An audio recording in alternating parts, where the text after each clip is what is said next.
जो है पारिवारिक इतिहास है, मतलब उसकी फैमिली में अन्य लोगों को पहले हो चुका है माइग्रेन, तो उसमें भी होने के चांसेस होते हैं।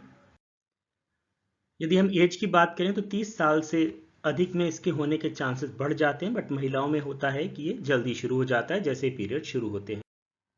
यदि हम बात करें माइग्रेन होने के 10 कारण क्या होते हैं, तो पहला जो कारण होता है महिलाओं में जो होता है वो हार्मोनल चेंजेस होता है। महिलाओं में क्या होता है, दो हार्मोन होते हैं, ईस्ट्रोजन और प्रोजेस्टेरोन, जो क्या करते हैं महिलाओं में मेंस्ट्रुअल साइकिल के लिए रेस्पॉन्सिबल होते हैं कि मेंस्ट्रुअल साइकिल टाइम से आए। यही जो हार्मोन होते हैं जिसकी वजह से, डिस्टर्बेंस की वजह से महिलाओं में क्या होता है, माइग्रेन होने के चांसेस बढ़ जाते हैं। दूसरा क्या होता है, डाइट। आप जो खाना खा रहे हैं यदि उससे आपको एलर्जी है तो चांसेस बढ़ जाते हैं। साथ साथ में यदि किसी व्यक्ति को बहुत ज़्यादा स्ट्रेस है, पूरी तरीके से नींद नहीं लेते हैं, कम सोते हैं, या जो व्यक्ति दवाई लेते हैं, स्पेशली महिलाओं में यदि महिला कॉन्ट्रासेप्टिव पिल्स लेती हैं तो बहुत सारी पिल्स के साथ में ये माइग्रेन होने के चांसेस बढ़ जाते हैं। साथ साथ में मौसमी परिवर्तन, दिमाग में किसी तरीके की चोट, लीवर में परेशानी, हार्ट में परेशानी, या ऑटोइम्यून डिसऑर्डर्स वगैरह की वजह से भी माइग्रेन हो सकता है। यदि हम बात करें माइग्रेन होता क्या है, तो माइग्रेन जो होता है एक तरीके की नसों की एक बीमारी होती है, जिसके लिए कुछ केमिकल्स होते हैं जैसे सेरोटोनिन वगैरह, वो रेस्पॉन्सिबल होते हैं। साथ साथ में जिसकी वजह से क्या होता है, असर जो होता है जो दिमाग की जो ब्लड वेसल्स होते हैं उस पर होता है, वो डायलेट हो जाती हैं और उनका एक जगह क्लस्टरिंग हो जाती है, जिसकी वजह से क्या होता है, शरीर के जो दिमाग का जो एक हिस्सा होता है, जैसे आप यहाँ पर देख रहे हैं, एक साइड में दर्द होता है। ये दर्द लेफ्ट या राइट दोनों तरफ हो सकता है, मतलब हो सकता है आपको लेफ्ट में हो या किसी व्यक्ति को ये राइट में हो। यदि हम बात करें इसके शुरुआती लक्षण क्या होते हैं, तो इसमें क्या होता है कि सिर के एक तरफ दर्द होता है।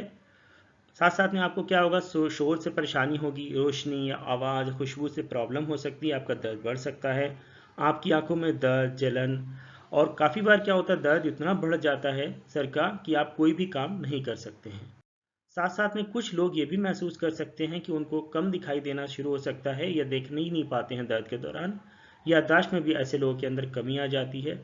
शरीर के एक साइड में सुन्नता या झंझनी रह सकती है। काफ़ी बार क्या होता है कि जब उनको माइग्रेन का दर्द होता है तो स्पष्ट बोल भी नहीं पाते हैं। साथ साथ में उनके पैरों में और हाथों में सूजन भी हो जाती है।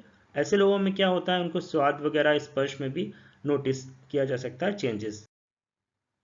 यदि हम बात करें कि दर्द शुरू होने से पहले क्या होता है, तो दर्द शुरू होने से पहले एक दो दिन पहले कुछ लोग ये भी महसूस कर सकते हैं, जैसे कॉन्स्टिपेशन, कब्ज, चिड़चिड़ापन, मूड चेंजेस। हो सकता है आपको बहुत ज़्यादा खाने की इच्छा हो या खाना बिल्कुल अच्छा ही न लगे, गर्दन में अकड़न, प्यास बढ़ सकती है, आपको बार बार पेशाब लग सकता है, जमुआई वगैरह लेना वगैरह। ये कुछ लक्षण भी कुछ लोगों में देखे जाते हैं माइग्रेन शुरू होने से पहले। ये जो दर्द होता है, जैसे मैंने बात करी, इसकी शुरुआत धीरे धीरे होती है और धीरे धीरे ही खत्म होती है। तो स्टेप बाय स्टेप ही इसमें सिम्टम्स आते हैं और ज़रूरी नहीं हर व्यक्ति को सारे सिम्टम्स हो। यदि हम बात करें माइग्रेन कितने समय तक रहता है, कितने समय तक इसका दर्द रहता है और महीने में कितनी बार हो सकता है माइग्रेन, तो आमतौर पर ये जो होता है माइग्रेन का दर्द होता है 4 से 72 घंटे तक रहता है यदि आप दवाई नहीं लेते हैं। और यदि हम बात करें महीने में कितनी बार होता है, तो ये डिपेंड करता है व्यक्ति पे, वो किस तरीके की डाइट ले रहा, कितना स्ट्रेस है, उसके कारणों पे डिपेंड करता है। साथ साथ में ये एक व्यक्ति को कई बार भी हो सकता है। यदि हम बात करें आधे सिर में दर्द का आप कैसे पता करेंगे, कौन सी जांच करवाएंगे, पता करने के लिए क्या होता है, काफ़ी बार लोग जो होते हैं कंफ्यूज हो जाते हैं कि उनको साइनस है, क्लस्टर है, टेंशन है, माइग्रेन है। तो जैसे हमने बात करी, माइग्रेन का दर्द आपके जो होगा सर के एक हिस्से में होगा, आधे हिस्से में होगा, हो सकता है लेफ्ट में हो या राइट हो। बाकी दूसरे अन्य दर्द इस प्रकार के होते हैं। यदि हम बात करें कौन सी जांच करवाएं, तो उसके लिए ज़्यादा जांचें होती नहीं हैं शुरुआती के लिए, बट आपके जो सिम्टम्स होते हैं उसके बेसिस पर डिसाइड किया जाता है। साथ में डॉक्टर जो होते हैं एमआरआई, सीटी स्कैन, इलेक्ट्रो एंसेफेलोग्राम्स वगैरह या जेनेटिक टेस्ट भी कुछ केसेस में करवा सकते हैं यदि आपकी फैमिली हिस्ट्री है, या स्पाइनोसेरेब्रल अटैक्सिया टेस्टिंग वगैरह भी कुछ डॉक्टर करवा सकते हैं। यदि हम बात करें कि माइग्रेन से या आधे सिर के दर्द से आप कैसे बच सकते हैं, कैसे प्रिवेंट कर सकते हैं माइग्रेन को, तो उसके लिए आप खाना ज़रूर खाएं, खाना ना छोड़ें, डाइटिंग वगैरह ना करें, डाइटिंग करने से इसके बढ़ सकता है। खाने और सोने का जो समय है अपना सुनिश्चित करें, एक टाइम से सोएं, एक टाइम से खाना खाएं। साथ साथ में आपको एक चीज़ का ध्यान रखना है, यदि आपको किसी भी चीज़ से एलर्जी है तो वो ना खाएं, क्योंकि एलर्जी की वजह से आपका दर्द बढ़ सकता है। ज़्यादा से ज़्यादा पानी पिएं, आप जितना हो सके एक्सरसाइज वगैरह कर सकते हैं। स्मोकिंग और एल्कोहल से दूर रहें। कॉफ़ी का भी लिमिटेड मात्रा में सेवन करें। आप एक आध कॉफ़ी ले सकते हैं तो वह फिर फ़ायदेमंद होगा, बट ज़्यादा ना लें। पॉजिटिव रहें, नेगेटिव चीज़ों से बचें। आप म्यूज़िक वगैरह सुन सकते हैं, परिवार के साथ समय बिताएं, जिससे क्या होगा, आप ज़्यादा ना सोचेंगे, आपको स्ट्रेस नहीं होगी और आप इससे माइग्रेन से बच सकते हैं। यदि हम बात करें माइग्रेन के लिए नेचुरल ट्रीटमेंट क्या है, तो उसके लिए यदि हम बात करें, आप कोल्ड पैक लगा सकते हैं। आपको हॉट पैक्स वगैरह से अवॉइड करें। अपने सर पर ज़्यादा यदि आप कस के बाल बांधते हैं तो वैसा ना करें। आपको बाल अपना जो है सही रखें, नॉर्मल रखें, आपके सर पर ज़्यादा दबाव ना पड़े। यदि आपको माइग्रेन के दौरान ज़्यादा लाइट ना रहें, क्योंकि लाइट से आपको असर पड़ता है। पानी खूब पिएं। आप कॉफ़ी ले सकते हैं बट लिमिटेड मात्रा में। यदि हम बात करें कि माइग्रेन में आपको क्या खाना चाहिए, तो माइग्रेन में आप हरी सब्जियां जितनी हो सकती हैं वो ज़्यादा से ज़्यादा खा सकते हैं। पालक है, दूसरी अन्य सब्जियां।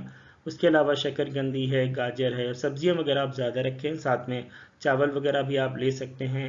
आप फल वगैरह जो होते हैं वो भी ले सकते हैं, बट फलों में आपको जो खट्टे फल वगैरह उनको अवॉइड करना है। यदि हम बात करें कि माइग्रेन के रोगी क्या नहीं खा सकते हैं, कौन सी डाइट अवॉइड करना चाहिए माइग्रेन पेशेंट को, उसके लिए जैसे कि है कि अंडा, मीट, फिश।